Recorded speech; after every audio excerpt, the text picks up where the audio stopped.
Amigos, como les habíamos anunciado, está con nosotros Cristian Rosas. Él lidera un colectivo de la sociedad civil que se llama Con mis hijos no te metas, y vamos a discutir sobre ideología de género. ¿Qué tal, Cristian? ¿Cómo estás? Encantado de tenerte en el programa. Igualmente, muchas gracias por la invitación. No, gracias a ti por haber venido.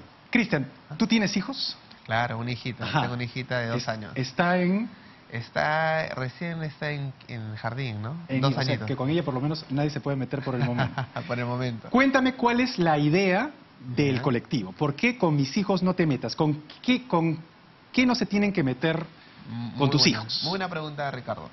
El colectivo Con mis hijos no te metas, como dice su nombre, es una exigencia de la ciudadanía hacia el gobierno, diciendo y pidiendo que con nuestros hijos el gobierno no se meta. ¿Pero en qué se va a meter? Se mete en que pretenden adoctrinar a nuestros hijos en función a ideologías, particularmente la ideología de género. Y nosotros le recordamos al gobierno que su función no es adoctrinar ni formar a nuestros hijos, sino educarlos.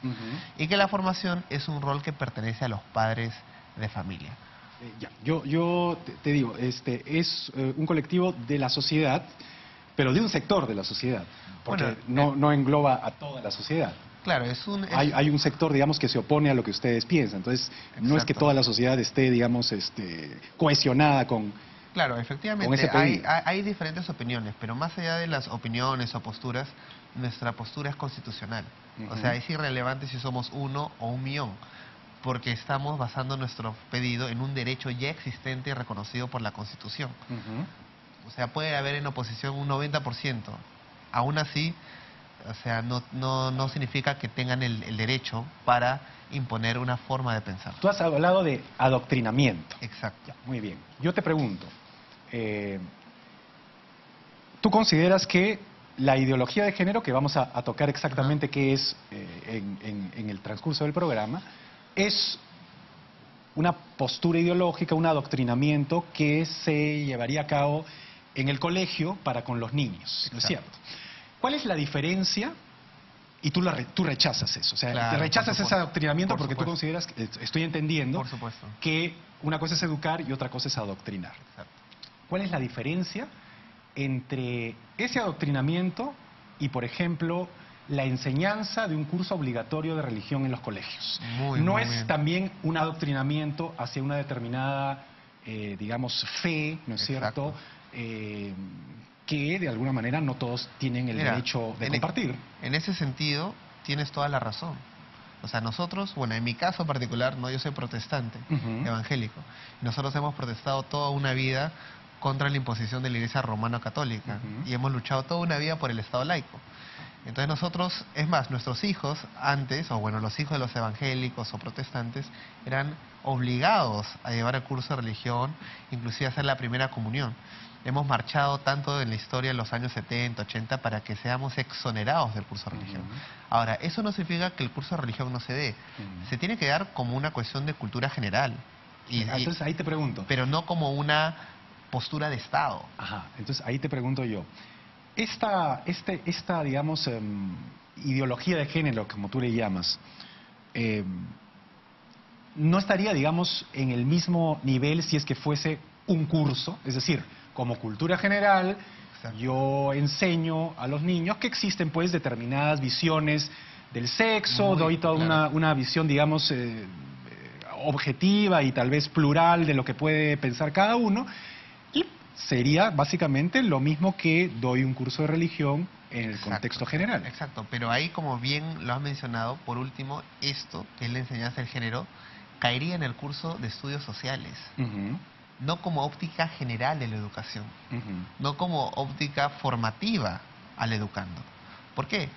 Porque la Constitución, en su artículo 15, nos recuerda que el educando, o sea, el niño o niña sujeto a la educación, tiene derecho a que se respete su identidad. Y la identidad del ser humano es natural. Ahora, esto escapa a las opiniones, las creencias religiosas o inclusive las ideologías. O sea, un ser humano nace hombre o mujer. Así lo demuestra y lo evidencia la anatomía, la biología, la genética. La biología, la naturaleza es así. Lo cual el hombre no lo creó, ni lo inventó. O sea, el hombre no creó un árbol, un ser humano. Lo estudia y lo enseña. En cambio, las ideas, el comportamiento, la conducta del ser humano pertenece a los estudios sociales. Y dentro de los estudios sociales se podría mencionar en ese tema, pero por último, entonces, a ti no desarrollado en toda la plenitud. O sea, una cosa es hablar del género, como tradicionalmente se entendía, y otra cosa es la ideología de género. Por ejemplo. Por eso, entonces yo entiendo que, según lo que me dices tú, no serían ustedes opuestos a que en el contexto de estudios sociales esté ese tema entre la educación. El tema de género, pero no el tema de la ideología. A ver, ¿cómo me explico? El tema de género, como tradicionalmente se comprendía, es un concepto social que dice que los roles sociales del sexo, aquello que es masculino y femenino, se construyen culturalmente. En ese sentido, el gobierno solamente declaraba, no formaba. Decía, bueno, eso se construye culturalmente. La ideología, ¿qué hace? Dice, no basta con que se construya culturalmente, el gobierno va a tomar una interpretación particular y lo va a construir estatalmente a los ciudadanos. Ahora, ahí es la diferencia. Lo que dicen quienes defienden la postura contraria a la que tienes tú, es que esto no es más que igualdad de oportunidades. O sea, que podríamos reemplazar la palabra igualdad de género, ¿no es cierto? O, bueno, ideología de género es como la llaman ustedes, por igualdad de oportunidades, por no discriminación y por tolerancia. Entonces, ellos dicen que ese es básicamente el punto medular de su propuesta. Claro. Y que, bueno, ¿quién va a estar en contra de que alguien sea discriminado, que no haya tolerancia? Claro. Y que, Claro, en realidad ese es nuestro pedido. O sea, nuestro pedido es que los términos propios de la ideología de género sean reemplazados por los términos del derecho internacional, nacional y la lógica común. ¿Qué son cuáles? Por ejemplo, en la Declaración de los Derechos del Niño, que se hizo en 1959, el principio 7 dice que el niño tiene un derecho a una educación que respete en igualdad de oportunidades. O sea, el concepto de igualdad de oportunidades no es del 2017, viene desde el 59 del siglo pasado. Nosotros estamos en contra que a ese concepto y a ese derecho ya existente, adquirido y constitucional, se le renombre como igualdad de género. ¿Por qué? Porque en la igualdad de oportunidades, el que tiene derecho es el hombre y la mujer, pero en la igualdad de género se permite un relato político. Y el gobierno hace un relato político que en realidad promueve la misandría, el odio al hombre, diciendo que la mujer está en desventaja producto del machismo, el patriarcado, la falocracia y todos los términos que derivan de la ideología de género. Y no es del Estado tomar una postura política, ni mucho menos ideológica. Es del ciudadano en su libre ejercicio de formar a sus hijos como él o ella considera. Claro, pero ahí uno podría decir, si uno, dentro del libre ejercicio, educa a sus hijos en la discriminación, por ejemplo, o en la intolerancia, o en no, digamos, concederle oportunidades a quienes son distintos, sí está cometiendo una cuestión que digamos, es inconstitucional. Por supuesto. ¿No claro, no solamente por eso yo te digo, por ejemplo... Es inmoral también. O sea, inmoral, pero estamos hablando básicamente del aspecto donde no hay algo opinable, que es la ley, ¿cierto? La ley constitucional. Por ejemplo, en cuanto a la igualdad de oportunidades, ¿a ti no te molesta como vocero de tu colectivo Con Mis Hijos No Te Metas que se le dé la misma oportunidad a una persona que tiene una orientación sexual distinta? No, por supuesto que no, porque el derecho al trabajo, por ejemplo, o el derecho a la educación, ya que estamos hablando de educación. El derecho a educación o el derecho al trabajo son derechos fundamentales. Esos derechos fundamentales son del ser humano. Obviamente, un ser humano con atracción homosexual es un ser humano. Su derecho no es por ser homosexual o tener una atracción homosexual. Su derecho antecede a su atracción. Su derecho es inherente por el sencillo hecho que es ser humano. Nosotros estamos en contra de este nuevo enfoque de género. El enfoque de género le da el valor al ser humano en función a sus orientaciones sexuales, sus identidades de género. Y eso no requiere derechos, requiere libertades. Entonces, lo que yo estoy entendiendo es esto, que en principio... ustedes están de acuerdo en que todos los seres humanos tienen determinados derechos fundamentales, Claro. y en esos derechos fundamentales está incluidos, el derecho a no ser discriminados, Claro. el derecho a tener las mismas oportunidades, el derecho a, digamos, ejercer libremente su manera de ser. Perfecto. Eso Mira, es. Sí, exacto. Si me permites unos Sí, minutos claro. para ampliar sobre Ajá. ese punto que me parece que es vital para la población escuchar, ¿no? Nosotros creemos que todo ser humano tiene un valor inherente, absoluto, invariable, eterno y universal. Ujú. Nosotros no creemos que el valor de la vida es relativa, que vale a partir de los 20 días o después del que sale del vientre de la madre, o que pierde su valor cuando es enfermo o es discapacitado. No, nosotros creemos que el valor de todo ser humano es absoluto y es inherente. No lo otorga el Estado, no lo otorga la sociedad. Es inherente por el sencillo hecho de ser humano. En ese sentido, ser humano es hombre y mujer. Y el ser humano es quien tiene derechos a la no discriminación. Por ejemplo, un ser humano no elige el sexo, nace. Un ser humano no elige el color de piel, es. Ujú. Pero el ser humano sí elige qué creer, sí elige qué no creer, o cambiar de creencia, o qué gustos tener, o qué pensamientos adoptar. Esos conceptos no se le puede llamar discriminación. Esos conceptos son de libertad del ser humano. Así es decir, por ejemplo, si un hombre se viste de mujer, debe ser igualmente respetado que cualquier persona. Bueno, obviamente hay un respeto, pero el tema es la valorización. La valorización que se le da al ser humano no es porque se vista de hombre o de mujer. Su valor es absoluto. Por eso digo. Pero su vestimenta puede estar sujeto a crítica. Y esa crítica no puede ser interpretada como discriminación. O sea, uno critica cuando la primera dama no se viste bien, cuando un hombre no se viste bien, puede criticar cuando un homosexual o un bisexual, un transexual no se vista bien. La crítica a la vestimenta no debe ser censurado. Ya, es decir, lo que yo entiendo acá es que tú, a diferencia de lo que Se comúnmente piensa. se piensa, no es Ah. que estás limitando libertades, No, sino por el contrario. fortaleciendo. Lo que entiendo que tú me tratas de decir es que es al contrario, que digamos, tú apoyas más que nada la libertad del ser humano, Por supuesto. tanto para vestirse de mujer como para criticar que alguien se vista de mujer. Claro, ¿Es lo que entiendo? Claro, por supuesto, porque el Estado no puede regular al ser humano. Oye, vístete así, no te vistas así, piensa así, crea así, no creas así, ten esas atracciones. Eso no es competencia del Estado. ¿En cuándo, digamos, se cruza la línea de la crítica y ya estamos en una discriminación? Por ejemplo, tú me dices, yo tengo la libertad de criticar, ¿no es cierto?, a alguien que se viste de mujer, como esa persona tiene la libertad de vestirse de mujer, ¿no es cierto? Pero ¿qué pasa, por ejemplo, cuando por la razón de que esa persona se viste de mujer, ese hombre se viste de mujer, no es, por ejemplo, admitido en algún local público, no es admitido en un colegio, etcétera? ¿Dónde está la diferencia entre la crítica y la discriminación real? Ya, muy buena pregunta.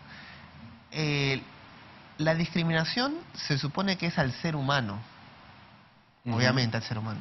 Y al ser humano no se le puede limitar sus derechos. Ujú. O sea, el ser humano, indistintamente de su identidad de género, orientación sexual o creencia, tiene derecho a comer, a trabajar, a estudiar. Ujú. Eso es un derecho humano.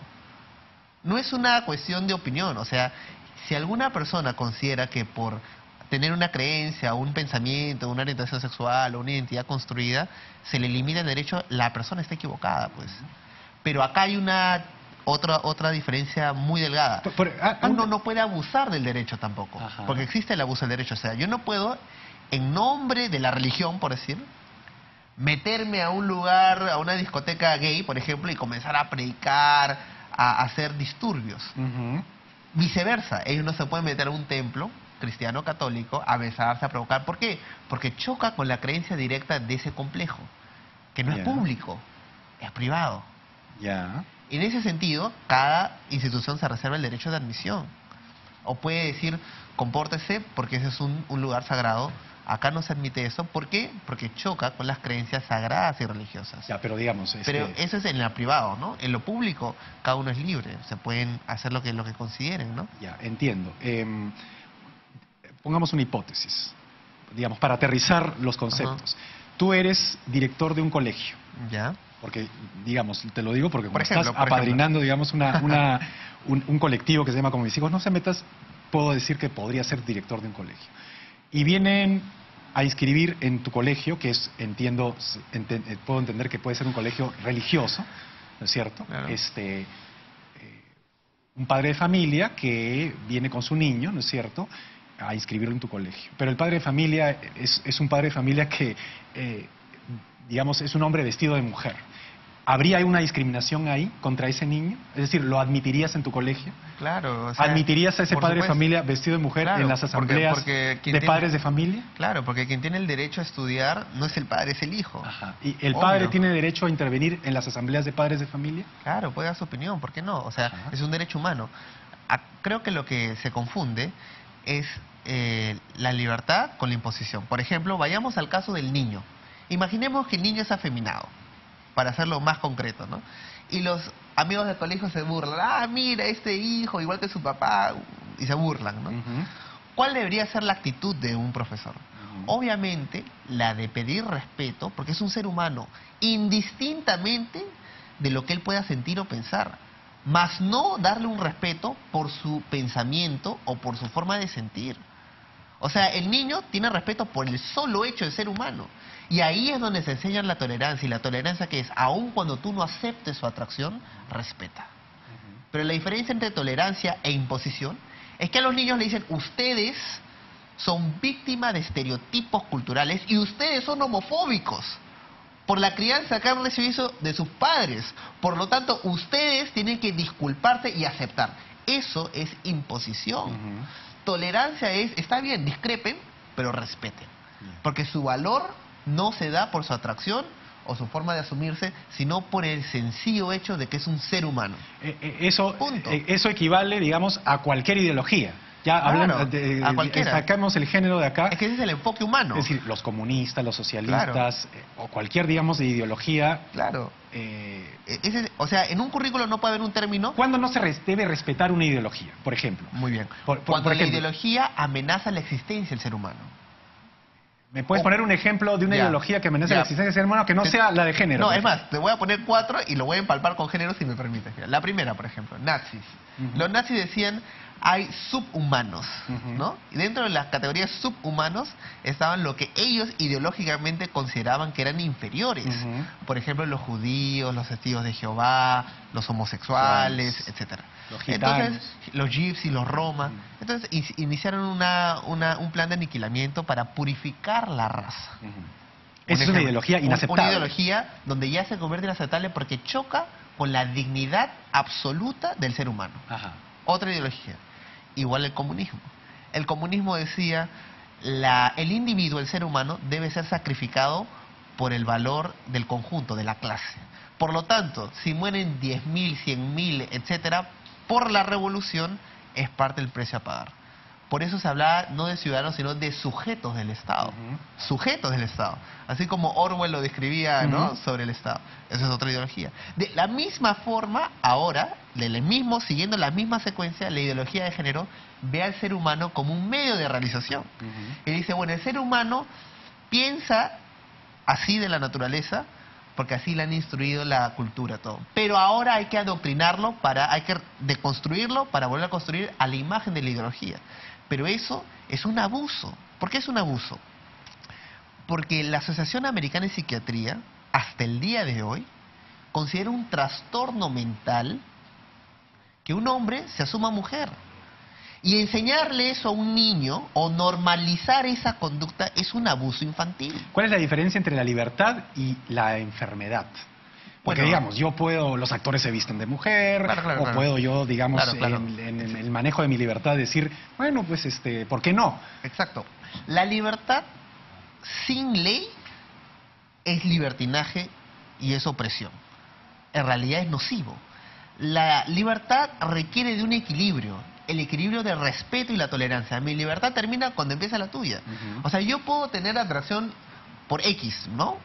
Pero yo no puedo, en función a mis atracciones, agarrar tu cuerpo y hacerlo víctima de mis deseos. Yo no puedo. O a tus hijos. Sería como una violación. Claro, es una violación. La libertad de uno termina cuando empieza la libertad de otro.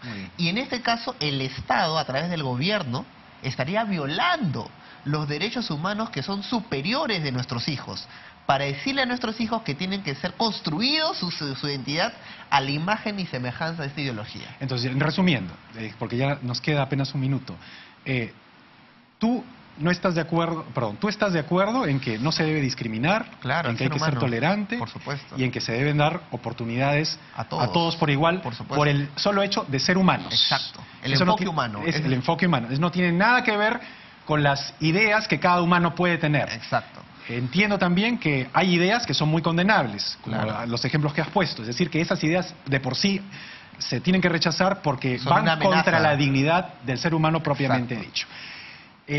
Una palabra final, una pregunta final.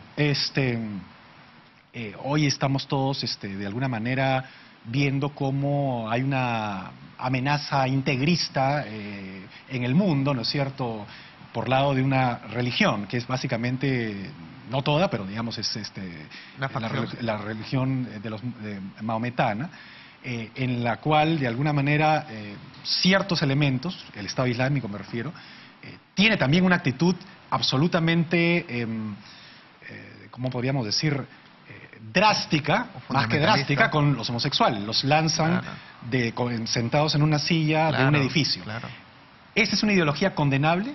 Bueno, eso no solamente es una ideología del Estado Islámico, eso es ley sharia, que es transnacional, es supranacional, se aplica en Qatar, en Kuwait, y obviamente es condenable. Es condenable. Por supuesto que es condenable, porque toda vida de todo ser humano merece respeto, su dignidad es inviolable, es inalterable, aún si se vuelve terrorista, aún si es homosexual, aún si es un religioso o ateo, no importa. Nunca jamás la dignidad de un ser humano puede ser alterada, porque es inherente. No lo da la sociedad, la prensa o el Estado. Lo da la naturaleza, el creador. Muy bien, Cristian, te agradezco mucho la deferencia, la entrevista, ha sido muy interesante. Espero que nuestros amigos hayan tomado nota de la posición de Cristian Rosas, es vocero del colectivo Con Mis Hijos No Te Metas. Volvemos después de